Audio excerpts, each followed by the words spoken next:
Social media star Harsha Sai మరోసారి వార్తల్లో నిలిచాడు. గతంలో బెట్టింగ్ యాప్స్ ప్రమోట్ చేస్తున్నాడనే ఆరోపణలు ఎదుర్కొంటున్న ఈ స్టార్ పై ఓ యువతి పోలీసులకు ఫిర్యాదు చేసింది. హర్ష సాయి తనను పెళ్లి పేరుతో మోసం చేశాడని ఆరోపణ చేస్తోంది ఈ యువతి. నార్సింగి పిఎస్ లో హర్ష సాయిపై ఆ యువతి ఫిర్యాదు చేసింది.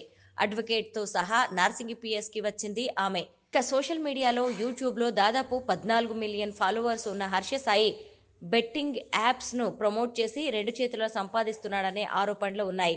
ఆ ఆరోపణలకు తోడు అతనిపై మరో సోషల్ మీడియా ఇన్ఫ్లుయెన్సర్ యువ సామ్రాట్ సంచలన ఆరోపణలు చేశాడు. ఇక ఇప్పుడు ఓ యువతి హర్ష సాయిపై కేసు నమోదు చేసింది. పెళ్లి పేరుతో 2 కోట్ల వరకు వసూలు చేశాడని ఆమె ఆరోపించింది. హర్ష సాయితో పాటు అతని తండ్రి రాధాకృష్ణపై కూడా బాధితురాలు ఫిర్యాదు చేసినట్టుగా తెలుస్తోంది.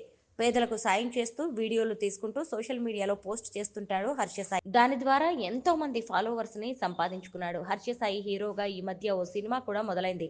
అతనే సొంతంగా ఓ కథ రాసుకొని స్వీయ దర్శకత్వంలో హీరోగా నటించిన చిత్రం మెగా. అప్పట్లో టీజర్ ను కూడా విడుదల చేశారు.